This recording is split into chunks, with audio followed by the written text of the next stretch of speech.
Yes. नमस्कार, मैं लालजू प्रसाद, स्वागत है आरा हिंदी स्कूल में। इस क्लास में बात करेंगे संज्ञा पर। ये जो संज्ञा है इस पर बात करने वाले हैं।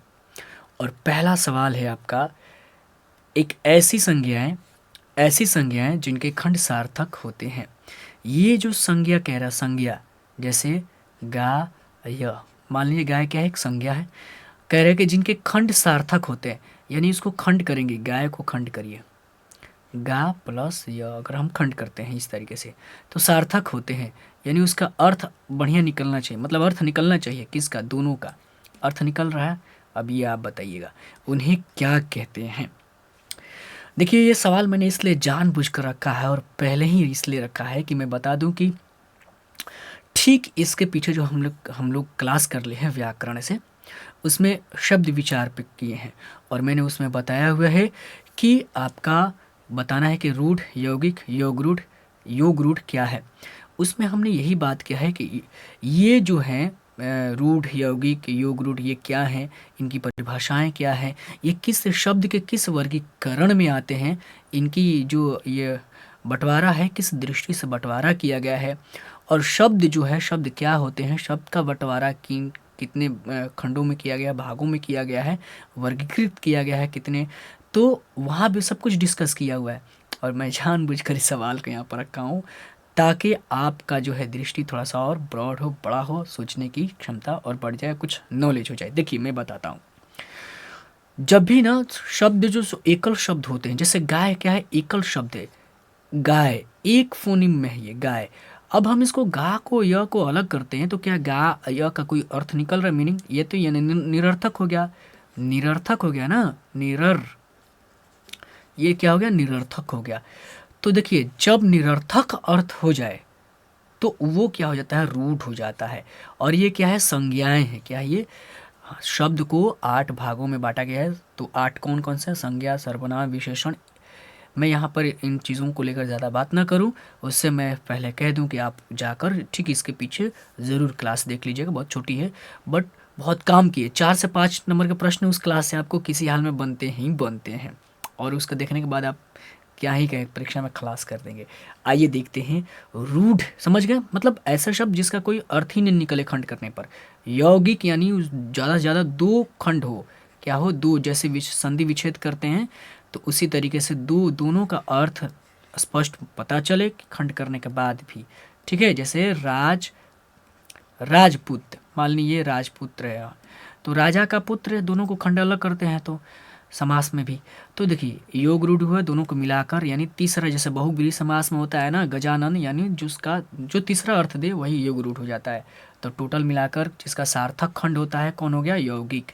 बी आंसर हो जाएगा आपका, है ना।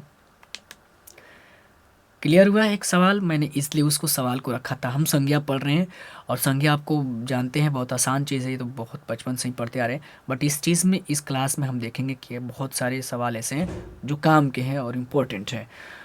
आइए, कवि शब्द कौन सा संज्ञा है, कवि शब्द है कौन सा संज्ञा बताना है कवि के बारे में। व्यक्तिवाचक, जातिवाचक, भाववाचक, समूहवाचक। जब कवि आप कह रहे हैं तो दुनिया के तमाम कवि के बारे में बात होने लगती है। यानी भारत देश के कवि यानी जो कवि होते हैं, यानी कवि यानी क्या मतलब, कवि से मतलब संपूर्ण कवि जाति की बात हो रही है, तो इसका मतलब हो जाएगा जाति कहाँ दिख रहा है, बी। अगर हम नाम रख ले कि निराला, ये निराला कवि नाम रख ले, ठीक है, जयशंकर प्रसाद नाम रख ले, कवि कवि जयशंकर प्रसाद, कवि निराला, ठीक है, कवि बालकृष्ण भट्ट, निबंधकार, मतलब किसी का व्यक्तिगत नाम ले लें तो वो व्यक्तिवाचक में आ जाता है, ये आप तो जानते ही हैं। आइए इधर आगे बढ़ते हैं और सवाल नंबर देखते हैं। 3 नंबर पर कहता है भीड़ शब्द जो है क्या है, भीड़ बताना है। जाति, भीड़ से मतलब समूह की बात हो रही है ना, बहुत सारे लोग इकट्ठा होते हैं, समूहित होते हैं, तभी तो भीड़ हो जाती है। तो जाति की तो बात हो नहीं रही है, ठीक है, कि कौन किस किस जाति से आया है, ऐसी कोई बात तो हो नहीं रही है, किस किस वर्ग के हैं वो। हाँ, व्यक्ति नहीं, ये भी बिल्कुल ही नहीं होगा। द्रव्य तो बात ही काट दो, इसको इस तरह से एलिमिनेट करिए। अब देखिए यहाँ पर समूहवाचक मैंने हुआ, भीड़ समूह की बात कर रही है, तो ये हो जाएगा डी आंसर आपका। क्लियर, क्लियर हो रहा, चीज़ों को क्लियर यहाँ करते हैं। अब देखिए मैं बात करने वाले हम लोग संज्ञा पर। आप जानते हैं, सब कुछ जानते हैं, फिर भी मैंने यहाँ पर रखा हुआ है। जानते हैं क्यों? क्योंकि कुछ चीज़ें ऐसी होती हैं जिसको बार बार समझाना ज़रूरी हो जाता है। आप सब कुछ जानते हैं, लेकिन अब जानेंगे ना जो एक बिल्कुल सरल और विस्तृत और आसान भाषा में समझेंगे। आइए यहाँ पर देखिए पहला नंबर आप जानते हैं संज्ञा 5 होता है। संज्ञा का 5 टाइप्स होता है। जातिवाचक, व्यक्तिवाचक, भाववाचक, द्रव्यवाचक, समूहवाचक। सब जानते हैं, बस मैंने नोट के रूप में रखा है। किसी विशेष व्यक्ति, वस्तु, स्थान के नाम का बोध हो तब उसे हम जातिवाचक, जैसे दिव्या, रामायण, बिहार, पूर्व, ये सब क्या है? नाम है ये। दिव्या लड़की का, रामायण किसी पुस्तक ग्रंथ का नाम है, बिहार जगह का नाम हो गया, पूर्व ये दिशा का नाम हो गया। नाम होना चाहिए बस, वही जाति।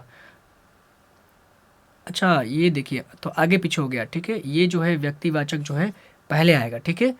यहाँ पर व्यक्तिवाचक होगा, आगे पीछे टाइप हो गया व्यक्तिवाचक। नाम जहाँ आ जाए वो व्यक्तिवाचक हो जाएगा, और जो जाति का पता चले तो वहाँ जातिवाचक हो जाएगा, जातिवाचक, ठीक है।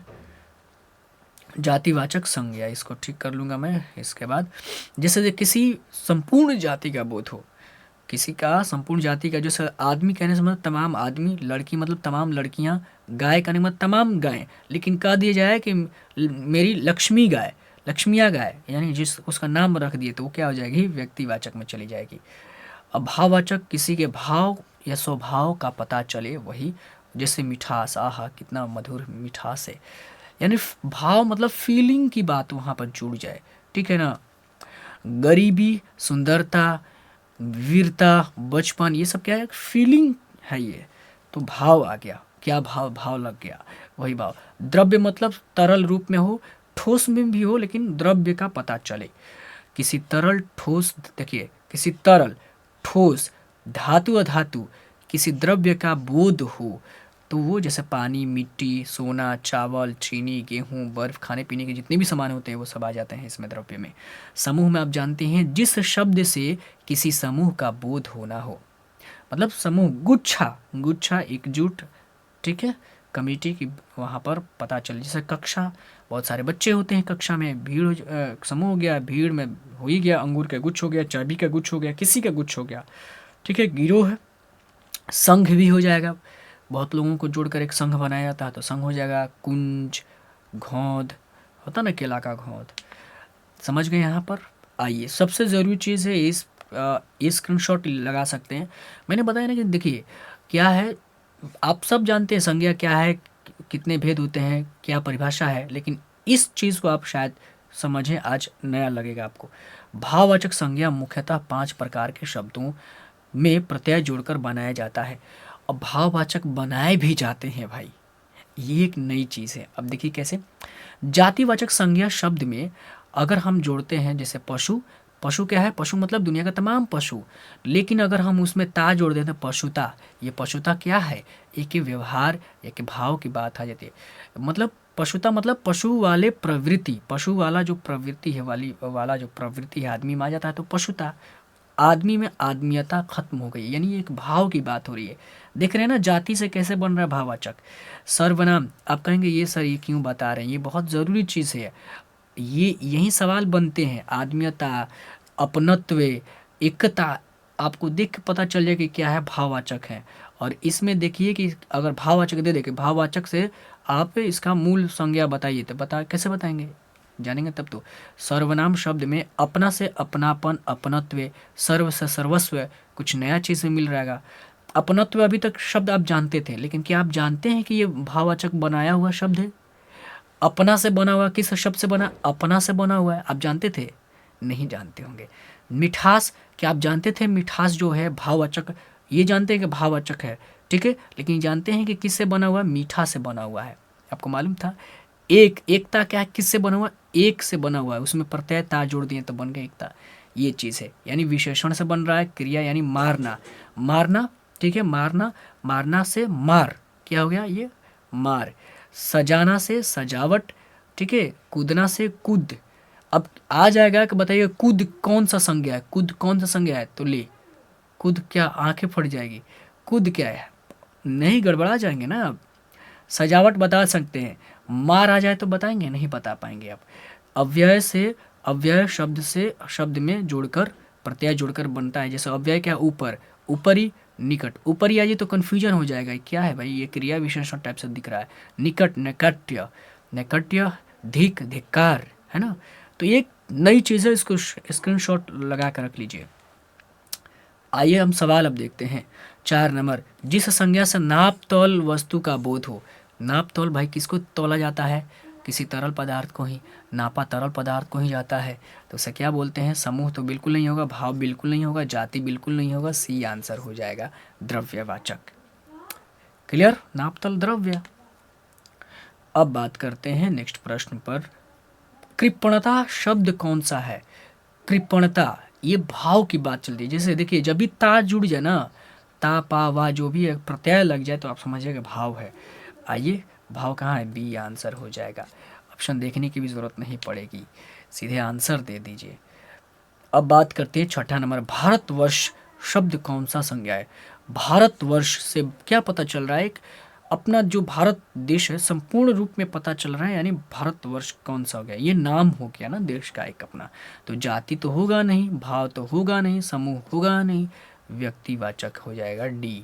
किसी भी देश का नाम क्या होता है, व्यक्तिवाचक में आ जाएगा। नाम पता चले, नाम तो सीधे पहुंच जाना व्यक्ति के पास। नेक्स्ट प्रश्न है, पुस्तक शब्द संज्ञा है। पुस्तक जो शब्द है बताना है ये कौन सा संज्ञा है, और ये बताइए पुस्तक कौन सी भाषा की शब्दावली है। ये ठीक इस पीछे वाली क्लास में मैंने इसको बताया था। पुस्तक कौन सी है, अरबी है, फारसी है, तुर्की है, चाइनीज़ है। चाइनीज़ तुर्की तो नहीं है, लेकिन बताइए अरबी है या फारसी है। ये दो चीज़ों में कमेंट करके बता सकते हैं। अगर पीछे क्लास देखेंगे तो ज़रूर आप बता पाएंगे। फिलहाल यहाँ पर बताइए पुस्तक शब्द क्या संज्ञा है, लेकिन कौन सा संज्ञा है। जातिवाचक, व्यक्तिक, समूह तो नहीं होगा, भाव नहीं है, दो काट दीजिए। जातिवाचक और व्यक्तिवाचक में ध्यान देना है। तो पुस्तक हम कह रहे हैं, लेकिन क्या पुस्तक का किसी का नाम ले रहे हैं, नहीं। पुस्तक मतलब कोई भी पुस्तक, यानी जाति की पता चल रही है, पुस्तक जाति की, ये आंसर हो जाएगा। नाम ले लेंगे रामायण पुस्तक तो पता चल जाएगा व्यक्ति। क्लियर हो रहा चीज़। नेक्स्ट प्रश्न देखते हैं, पुस्तक शब्द संज्ञा वही आ गया। नेक्स्ट प्रश्न, कुर्सी शब्द बताना है क्या है। कुर्सी शब्द संज्ञा है, लेकिन बताना है इसमें कौन सा है, व्यक्तिवाचक, जातिवाचक, भाववाचक, समूहवाचक। सबसे पहले एलिमिनेट करिए सवाल को, जो ऑप्शन दिया सवाल में जो ऑप्शन है उसको काट दीजिए। समूह की बात नहीं हो रही, भाव की बात नहीं हो रही, दो चीज़ है। व्यक्तिवाचक तो कुर्सी होगा नहीं कभी। नाम कुर्सी के ले लिया जाए, अगर आप नाम कुर्सी का रखे हुए हैं, ठीक है, तो उसका नाम रखे हैं तो पता चलेगा व्यक्ति में, लेकिन यहाँ पर आंसर हो जाएगा तमाम कुर्सियाँ। कौन सी कुर्सियाँ, तमाम कुर्सियाँ। अब ये बताइए कमेंट करके कि कुर्सी किस भाषा की शब्द है। भाषा का शब्द है कि नहीं, ठीक है, का शब्द है। और बताइए कि ये जो कुर्सी है किस शब्द के बंटवारा में आता है। पीछे मैंने शब्द विचार बढ़ाया हुआ है, तो आप जाकर देख लीजिएगा कि इसमें ही आता है कुर्सी, ठीक है। ये सब के सब सवाल आपके परीक्षा में पूछे जाने वाले सवाल है, पूछे भी जा चुके हैं कुछ कुछ, ऐसा ध्यान रखना है आपको। 10 नंबर, वस्तुओं के नाम को क्या कहते हैं। तो वस्तुओं के नाम यहाँ है, नाम की बात आ जाए तो संज्ञा में बताना है भाई, ए हो जाएगा। और नाम के बदले आने वाले शब्द को क्या कहते हैं, सर्वनाम कहते हैं। देखिए, वस्तु के नाम को संज्ञा, और जो वस्तु के नाम है इसके बदले में आने वाले शब्द को क्या बोलते हैं, सर्वनाम बोलते हैं। परिभाषा यहाँ भी सीख लीजिए, क्या दिक्कत है। आइए, और 11 नंबर प्रश्न है, निम्नलिखित शब्दों में से द्रव्यवाचक संज्ञा नहीं है बताना। मेरे दोस्त नहीं है, ठीक है। तो द्रव्यवाचक देख लीजिए कि नहीं है, बाकी 3 है, एक नहीं होगा। सोना, चांदी, तेल, सभा। सोना क्या है, धातु है, यानी द्रव्य हो गया। चांदी धातु है, द्रव्य होगा। तेल खुद द्रव्य ही रूप है, तो ये द्रव्य हो गया। सभा नहीं है, सभा क्या है, ये आंसर हो जाएगा। सॉरी, ये कैसे हो गया, ये डी हो जाएगा, वही तो डी है, ठीक है, ये डी हो जाएगा। अब सभा बताइए कमेंट करके कि ये क्या है, ये कौन सा संज्ञा है। 11 नंबर डालकर डालिएगा सभा, और फिर बताइएगा क्या है। आइए, 12 नंबर, जिस संज्ञा से एक ही वस्तु का बोध हो। जिस संज्ञा से एक ही वस्तु की, यहाँ पर कीवर्ड देखिए, एक ही वस्तु का बोध हो उसे कहते हैं व्यक्तिवाचक। ये सवाल बहुत सुंदर है, थोड़ा सा दिमाग लगाने वाला सुंदर है। व्यक्तिवाचक, जातिवाचक, समूहवाचक, एक ही वस्तु की बात कह रहा है का बोध हो, एक ही वस्तु का बोध हो तो बताना है। भाववाचक तो पहले काट दो आप, समूहवाचक तो काट दो, दोनों काट देना है। एक ही वस्तु की बात की जा रही है तो एक ही वस्तु की अगर का बोध हो तो क्या हो पता चलेगा, व्यक्तिवाचक हो जाएगा, व्यक्तिवाचक हो जाएगा ना। एक ही वस्तु, अगर मान लीजिए हम ताजमहल का नाम लेते हैं तो दुनिया में ताजमहल तो एक ही है ना, खास। रामायण की नाम लेते हैं तो दुनिया में रामायण नाम के तो एक ही पुस्तक लिखी हुई है, ठीक है, लिखी गई एक ही है पुस्तक, रामायण से, महाभारत से, वही एक ही वस्तु की बोध कराता है। जाति में क्या होता है, जाति संपूर्ण वस्तु की बोध कराता है, संपूर्ण, ठीक है, क्या है, संपूर्ण की बोधता कराता है जाति, ठीक है। व्यक्ति मतलब पर्सनल, सिंगल। आइए, क्लियर हो रहा है, चीज़ें समझ रहे हैं आप? कमेंट करके ज़रूर बताइएगा कैसा फील कर रहे हैं इस क्लास को ज्वाइन करके और कुछ चीज़ों को जानकर। 13 नंबर, जिस संख्या से एक ही वस्तु का बोध होता है, एक ही वस्तु का बोध होता है, अभी हमने देख लिया है, रिपीट सवाल हो गया है। क्या होता है ना कि सारा टाइप करके बनाना पड़ता है, तो आप समझ सकते हैं इतना डिजाइन करना कितना टाइम टेकिंग होता है, तो थोड़ा बहुत इधर उधर हो जाता है। 14 नंबर सवाल, भाववाचक संज्ञा का उदाहरण नहीं है, और इस क्लास को मैं खुद तैयार करता हूँ आपके लिए, मेहनत करता हूँ मेरे अपने भाई बहनों के लिए। भाववाचक संज्ञा नहीं बताना है मेरे दोस्त। कई बार सवाल का जवाब जानते हुए भी आप गलत करके आ जाएंगे जब सवाल ठीक से ना पढ़ेंगे। ताजमहल सुंदरता, शत्रुता, अच्छाई नहीं बताना है। क्या नहीं बताना है, भाव, फीलिंग के बारे में। ताजमहल तो फीलिंग नहीं है, नाम हो गया, व्यक्ति आ गया, व्यक्ति आ गया, व्यक्तिवाचक में आ गया। सुंदरता फीलिंग की बात है, शत्रुता दुश्मनी, वही फीलिंग वाली। अच्छाई, वाव, ये आंसर हो गया। इस तरीके से आपको हल करना है। अब बताइए, आप देखिए, आप क्लास अगर देख रहे हैं, वीडियो देख रहे हैं, तो आप इतना समझिएगा, सवाल पढ़िए और जवाब खुद मन में दे दीजिए। अगर पेन कॉपी लेकर बैठते हैं तो और अच्छी बात है, इससे तो क्या ही कहा जाए, ठीक है। और देखिएगा कि आप कितना सवाल का हल कर रहे हैं। 15 नंबर, हिंदी में शब्दों का लिंग निर्धारण होता है। माय गॉड, ये सवाल बहुत वीवीआई मतलब इम्पोर्टेंट सवाल है। ऐसे सवाल पूछे जाएं तो दिल गदगद हो जाता है। हिंदी में शब्दों का लिंग निर्धारण होता है कैसे? क्रिया के द्वारा, संज्ञा के द्वारा, कारक के द्वारा या सर्वनाम के द्वारा? मैं बताता हूँ। जैसे राम आम खाता है, तो राम आम खाता है, खाता है। अगर मैं राम आम खाती है कह दूं, राम आम खाती है, तो खाती है तो पुल्लिंग हो जाता है, सॉरी स्त्रीलिंग हो गया। लेकिन राम क्या है, पुल्लिंग है, यानी सब्जेक्ट कौन है, राम। संज्ञा वहाँ पर क्या है, राम, राम संज्ञा हो गया। तो इसी के आधार पर ना खाती है, खाता हो रहा है, खाता है। अगर यहाँ पर हम सीता कर देते हैं, सीता कर देते हैं, तो खाती हो जाएगा, फिर खाती हो जाएगा। तो ये देख रहे हैं कि ये संज्ञा जो है इसके अकॉर्डिंग ये चीज़ें बदल जा रही हैं। राम अगर संज्ञा राम जो है इसके अगर पुल्लिंग है तो ये आ जा रहा है, ता हो जा रहा है, ये ती हो जा रहा है, यानी क्रिया के द्वारा तो बदल नहीं रहा है, कारक के द्वारा नहीं, सर्वनाम के द्वारा नहीं, ये संज्ञा के द्वारा बदल रहा है, ठीक है। यानी लिंग निर्धारण में किसका इंपॉर्टेंट रोल है तो बी का है ना। क्लियर हो रहा है? चलिए, हालांकि सर्वनाम भी आता है, लेकिन मूल रूप से आपका संज्ञा का ही आंसर देना है। सर्वनाम भी हो सकता है, ऐसा क्यों नहीं हो सकता है, लेकिन संज्ञा बेहतर जवाब है। अब बात करते हैं वस्तु, स्थान, भाव, ये द्योतक मतलब उसे पता चले तो बताना है शब्द क्या कहलाते हैं। ये भाव शब्द क्या कहलाते हैं, वस्तु, स्थान आदि क्या संज्ञा कहलाते हैं। अव्यय नहीं होगा, विशेषण नहीं होगा, विशेषण ये क्यों आ गया भाई, विशेष नहीं होगा, ये आपका हो जाएगा, ए आंसर हो जाएगा, ठीक है। नेक्स्ट प्रश्न देखिए और बताइए, इसका जवाब करिएगा। 17, अर्थ के विचार से संज्ञा के कितने प्रकार होते हैं? अर्थ के विचार से, अर्थ के विचार से संज्ञा के कितने भेद होते हैं? तो बताइए, 4 होता है, 5 होता है, 6 होता है या 7 होता है? तो अर्थ के आधार पर बताना है, वही अर्थ के आधार पर 5 ही न बांटा गया मेरे दोस्त, बी आंसर हो जाएगा। सवाल बस बना दिया गया है, पूछ देगा संज्ञा कितने प्रकार हैं, लेकिन यहाँ जोड़ दिया है कन्फ्यूज करने के लिए, ये सारे अर्थ के आधार पे ही बांटे गए हैं ना, सारे अर्थ के ही आधार पर बांटे गए हैं, या अर्थ के विचार से या अर्थ की दृष्टि से कह रहे, वही बात हो जाएगी।